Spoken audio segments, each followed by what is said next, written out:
Obviously, digital being 60% of lead generation and 60% of the opportunity and growing, might not be your biggest move-in source, but in terms of ROI and lead generation and cost per move-in, it probably is your best bang for your buck. And it can. Today, we're talking to Jason McLeod, Director of Digital Marketing for Benchmark Senior Living, and he's here to share the biggest opportunities, threats, and innovations that he's seeing in the senior living sales and marketing environment today. So hi, Jason. Welcome to the show. Hi, Jeff. Thank you for having me. Phil, appreciate the opportunity. And we're also joined by Phil Smith, who's our VP of Solutions Consulting with Link Media 360. And so before we get started and dive into the content, Jason, why don't you share a little bit about yourself and maybe some of the most fun you've had as a marketer in this industry? Sure, absolutely. So again, my name is Jason McLeod. I'm currently Director of Digital Marketing with Benchmark Senior Living, based out of Boston. We have about 55 communities and growing. Benchmark has been around for 20 plus years, primarily assisted living memory care. We also have some CCRCs as well. So we're growing, which is fantastic. I've been in the senior care industry now for, I think it's 11 going on 12 years, just about. Started my career with Brookdale Senior Living back in 2006. Had a great 6-year run there, running all their digital marketing campaigns. I think at the time when I started, we were about 450 communities, and we grew to about 650. And obviously, we all know today they're a much larger organization today. So I have a lot of great friends there. Love seeing what they're doing in the space. Then I went to the referral aggregator side, so caring.com. Spent some time there and learned a lot about lead gen. And lead gen pipelines and efficiency, and it was amazing to see that side of the business and how different that side of the business is, and how impactful that side of the business is. So it was a great experience, great learning experience there. And then I went back to the provider side, to Elmcroft Senior Living, which is now managed by Eclipse, a new organization. Excited to see what they're all going to do there at Elmcroft and how that's going to continue to develop. But I was there 2 years and ran all their digital marketing campaigns. We were pretty successful with lead gen there, and we're pretty innovative with getting, call center set up and, how we're routing leads and what we're doing for conversion optimization and things like that. It was a fantastic 2 years. And then I went to the agency side, Sage Age Strategies. I was in the agency side for 1.5 years. We had over 50 clients. And that was a whole nother great experience, learning, what it's like to be on the other side of the table, delivering products and services to your clients, obviously keeping them happy, and all the challenges that go with that. But it was a great experience. And then I landed back on the provider side. I call it sort of my third tour of duty on the provider side with Benchmark Senior Living, which has been incredible. It's the support and the investment and the innovation that they want to achieve there is incredible. So it's just a great atmosphere. It's a great place to be. But I've had this great journey in the senior care space where I've sort of kind of done it all on the digital side, all around the table, wearing many hats, and really gained a lot of knowledge and experience doing so. So I've been very blessed. Again, thanks for joining us. I'm excited to hear really again where all of those travels have kind of led you and kind of what your perspective looks like here. I'd love to hear, really what you think are some of the opportunities or tailwinds that we have in the industry. Sure, absolutely. I think there's a lot of opportunity in the industry. I think, obviously investors see that, providers are seeing that. And so I see that on the marketing side as well too. So being in the industry as long as I've been in the industry, I've seen a lot of not only new investment, right, but also investment with current providers. But, from the marketing side of things, there's a lot of opportunity as well too. So not just from the development and investment side, I do see a tremendous amount of opportunity on the marketing side, maybe even more than the investment side and development side. As we all know, with the market growth and penetration, I think there was an article in Senior Housing News the other day talking about the current market penetration is about 11.7, going to 12.5 by 2025, and plateauing. And some people are arguing whether that's going to be enough to sustain or not, or the current pace of development. And, that definitely is an issue on the operator side as well as the marketing side, right? The competitive nature is getting, pretty strong. And, we'll talk a little bit about that in headwinds. But in terms of tailwinds on the marketing side, there's a ton of upside. So unfortunately, organizations and providers are not really taking advantage, I think, of all the wonderful marketing tactics, strategies and tactics, especially on the digital side, which is really interesting because 60% of lead generation, right, is coming from online sources today in the industry. So, but there's a lot of opportunity in terms of investing in more resources, whether that's in-house resources or third-party resources, to elevate not only your lead generation, but particularly on the lead generation side, on the digital side, and make sure you have truly integrated marketing campaigns. So I think there's a lot of opportunity for bringing more sophistication in terms of your strategies and tactics that could really give you a competitive edge in a very competitive market, which I don't see a lot of providers doing that. So I think there's a lot of opportunity there. I think there's a lot of opportunity just with the investment that's coming in internally. So whether that's in systems and EHR, whether that's for innovation, and whether that's integration with systems, making you more efficient. There's a lot of opportunity organizationally, internally, that I see to make us a little bit more efficient and a little bit more powerful in terms of how we're delivering products and services, and the customer satisfaction in terms of resident care, which is fantastic. And I think also just overall just innovation in the space. And I know that's kind of this big word, and honestly, I think it's maybe the most overused term in the industry. I think strategy was the most overused word. Now it's probably innovation. There's a great article in Senior Housing News not long ago as well about the confessions of a senior strategy officer that I thought was amazingly on point. It was maybe a little brash or maybe a little bit tough, but I think there's a lot of truth in that. I think there's a lot of truth in how organizations are looking at innovation, right? A lot of organizations want to be innovative, and there's opportunity for that. So there's great opportunity in that, but also they really know what that means, and can they really develop and operationalize innovation? I think there's still a big question mark there, but I think there's a lot of opportunity, just again, in the marketing space, especially on the digital side, as well as the development side, as well as the innovation side. So a lot of opportunities, and a lot of organizations want to elevate their game. So there's a lot of chatter right now in the industry that's exciting. Yeah, that's great, and there's so much to unpack there. One of the big things that jumped out to me, Jason, and it's something that we see every day. Really on the front lines, working with a lot of communities to develop strategies to take their game to the next level. It's that MarTech stack, right? It's having an EHR, it's having a CRM, it's having marketing automation, and then integrating all of that with your website. So as people come to the website and peruse around, interact with your brand, you're able to really quantify that and deliver that back to, and really close the loop for your sales and marketing teams.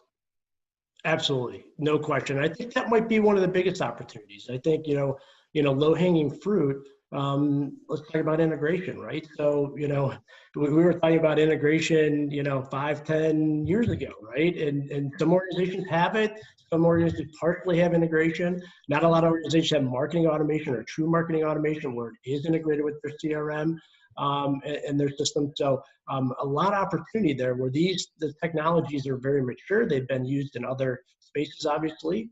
There are those, very tailored marketing opportunities, capabilities in our space, right? There's plenty of vendors that provide that. I don't think there's enough expertise, and we'll talk about that a little bit more on the provider side, to really be able to take advantage of these technologies, right? And be able to put them together well, where you have true integration, right? But there's a lot of opportunity there where there's a lot of plug and play opportunities, right? Where you can get things and, build them and get them developed and implemented and live fairly quickly, that I don't think a lot of providers know about or currently are using. So a lot of opportunity there. Right, absolutely. And I love, I wrote down here in big words, innovate. And I think that is one of the things that, as we continue to go to conferences and different trade shows in the space, that is one of the leading topics of discussion is how do we innovate? And I think with your experience jumping from the provider side to the agency side and the lead gen side, I would say that we need to have the data before we can innovate, right? We have to know what we're doing, how we're performing, what channels make sense for our communities, how we're best connecting with our, ideal resident profiles before we can innovate and change, I would think. Yeah, I think that's a great point, Phil. I think great point. I mean, if you're not, data is power, right? If you don't have the data, some organizations have too little data, some have too much data. In most cases, it's too little data, right? Or they're not putting all the data points together, right? They don't have integration. They don't know truly, what marketing channels are driving what leads, what move-ins, right? They can't connect all the dots. They're kind of guessing. And it's scary when you start guessing, especially when a lot of this is trackable, right? You can have that data to make actual decisions. So it's a little scary, I think, where the industry's at in terms of maybe too little data, but then again, you have some organizations out there that probably have too much data. Yep. And, then it's, okay, what systems and capabilities we have in place to kind of filter through this data to give us meaningful decision points so we can make actionable decisions. So I think it's a little across the board, but I think it tends to skew on the side of not enough data. So I would say in terms of innovation, I think the biggest mark that's being missed right now in the industry is looking at the present opportunity.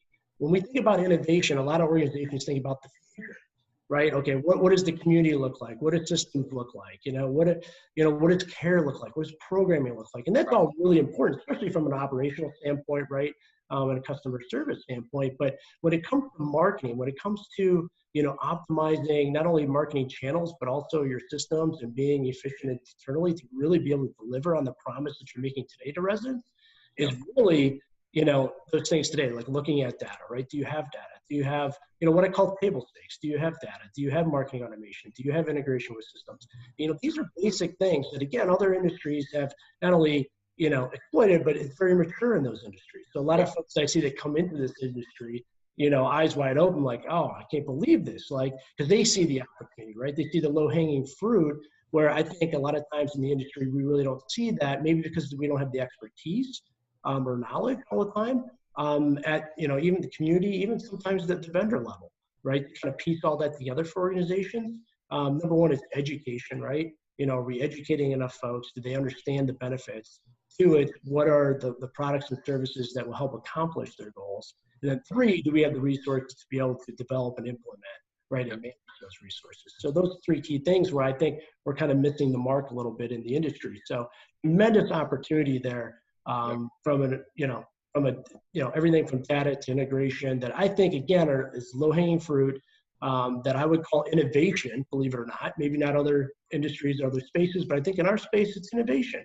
Really let's look at what other industries would call table stakes. Where are we at in the industry? Where can you make the biggest investment in gains, right now in your organization? And again, I think, when we talk about marketing automation, people call that innovation, and it is, but it's not innovation in the sense where I think the industry's head is at. Sometimes a little bit in the clouds of, what does tomorrow's, senior care community look like? Again, really important, but today, if you want to move the needle, we need to look at today's innovation opportunities. So, and that's a great point, Jason, if you want to move the needle. And so what I think I hear you saying is, instead of worrying about artificial intelligence and the impact on care, it's literally, how do I know from the moment, we started to engage with a prospective resident all the way through to the move-in date, how can I connect those dots? Do you have a campaign or an example of something that you can speak to that is probably, like you said, pretty evident maybe in other industries, but is innovative in this sector? Yeah, absolutely, Jeff. And before I mention that, just kind of connecting the dots again in terms of, where I'm talking about being innovative within your marketing campaigns, your strategies, your tactics, which I'll kind of describe and go through really quickly. But, it's great if you're looking at Uber. It's great if you're looking at the community of the future and how that's connected and programming those things. And it's essential. It really is. And I know a lot of organizations are very envious of maybe the Brookdales, and they have their, program where they bring innovators in and live at their communities, or looking at new products and capabilities and technology, which is great. We should be looking at that. But I think a lot of organizations would be better served if they really just look at, do they have the table stakes in place? Do they have what, again, what we would call maybe innovative technologies on the marketing side that, again, aren't very innovative maybe in other spaces, but things like marketing automation, right? Things like true integration with your systems. Things like not only call centers, but in-house call center folks. How are you taking in leads? How are you responding to leads? What does that lead generation pipeline look like? There's a reason why a place for mom and Caring.com are so successful. Is because they do lead generation very, very well at a whole nother level. And, and I really don't think it's, the providers necessarily need to always look at them and say, well, we need to, do exactly what they're doing, but there's a lot that they could be doing, right, that would better serve them. So just an example, right? So if you're looking at, true lead generation, a really strong integrated marketing campaign, right? You want to make sure that, not only are you having, whether it's display advertising, whatever channels, whatever type of advertising you're doing, that you have things like dedicated landing pages, you have tracking, right? You're using IP append, is where, someone comes to a landing page where they fill out a form or not, you're able to look at their IP address, you're able to match them 60% of the time, send them a direct mail piece within 5 days, and 25% of the time you can get their email address. So then you can start putting them on a marketing automation drip campaign, right? And again, now if they fill out that form, great, then you put them on another type of marketing automation campaign. Again, if they don't fill out the form, they leave, now you have retargeting advertisements, right? So not only are you hitting them with display ads, but then you're also dropping, nice emails in their inbox as well too. And then also text messaging capabilities, right? So all this needs to be tied together, right? Whether it's, again, what other marketing automation system you're using, or IP, a pen vendor, right? Your direct mail vendor, your CRM, right? It's hugely important that your CRM is tied into your marketing automation. You know where a user's at, right? So for instance, if a first-time user comes on one of my landing pages, I'm capturing maybe just an IP address. Maybe I can get their physical address. Maybe I can't. Maybe I can get their email address. Maybe I can't. I start building a profile day one on that IP address.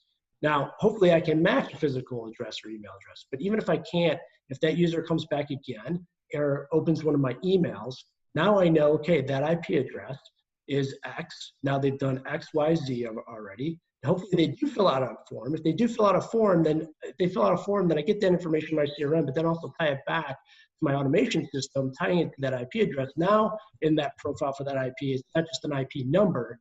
Now it's Mary Smith, right? So I know Mary Smith, I know her IP address. Now I can know her, email address. If she filled out a form, now I've called with her. My call agent to follow up with her. Now they're getting your physical address, so on and so forth. So I'm building that profile, right? Then I'm able to lead score that profile. So every action that I do, right, is dependent on the actions that Mary Smith has taken or how she's engaged with me in my organization. So you can get very, very smart at what are those trigger points? What are those messaging points? How do I get Mary Smith from just being a tire kicker, so to speak, a raw inquiry all the way through, right? So I get her to that, that research, to that phase, that action to decision phase. How do I get Mary Smith all the way through that marketing funnel, right? That buyer's journey using marketing tactics that are pretty much all automated, right? And complementing what my sales teams are doing. So the big piece of the automation part is how are you complementing and supporting your sales teams? I think a lot of organizations and sales teams look at it as being conflicting, messaging, and, I want to own my leads, and, I don't know about a call center, and there's definitely pros and cons to that. We can talk about the pros and cons of call centers, but there is a very important point to having a call center and having a lead generation flow, right? Having multiple steps, multiple responsibilities and roles to touch and mature that lead all the way through the buyer's journey. So you're really giving your salespeople the opportunity to really do their jobs well, and that is to sell, right? It's not necessarily do marketing, it's not necessarily do follow-ups or, calling cold leads all the time. Yeah, that can work to a certain extent, but that's really not their primary role, right? Their primary responsibility should be focusing on relationship building and closing. Right. Yeah. And, I think you've probably got a lot of marketers that are watching, drooling over what you just went through, because, really what you talked about was taking traditional, like print and direct mail pieces, and tying that into a PPC campaign with Google, tying that into all of your technologies, and then marrying sales and marketing together. And I think, if communities could actually do that, again, I think they would have a much tighter sales funnel. I think they would connect better with residents. Because they would be more focused, and they would also have more information. I know that Mary Smith called in 2 weeks ago and scheduled a tour but didn't show up. I know that she's opened X, Y, and Z emails from us, and she's clicked on these links. So, to really be able to tie all of those together is absolutely a huge opportunity. I couldn't agree more. It is a huge opportunity. And I think, Phil, really, again, for organizations to really move the needle right in this very competitive space that we're in right now, Yep. you really need to take advantage of these marketing strategies and tactics. You really do. Yep. And, it sounds a little scary, maybe because you don't have the expertise or knowledge, but there are not only vendors out there that can help you through that, but there's a plethora of products, right? Again, where you can plug and play, and you can get these type of campaigns up and running pretty quickly. But I think, I would be as bold to say that, obviously digital being 60% of lead generation and 60% of the opportunity and growing, might not be your biggest move-in source, but in terms of ROI and lead generation and cost per move-in, it probably is your best bang for your buck, and it continues to be that way. And so we are seeing more investment in that, but I'd be as bold to say we're not seeing enough investment.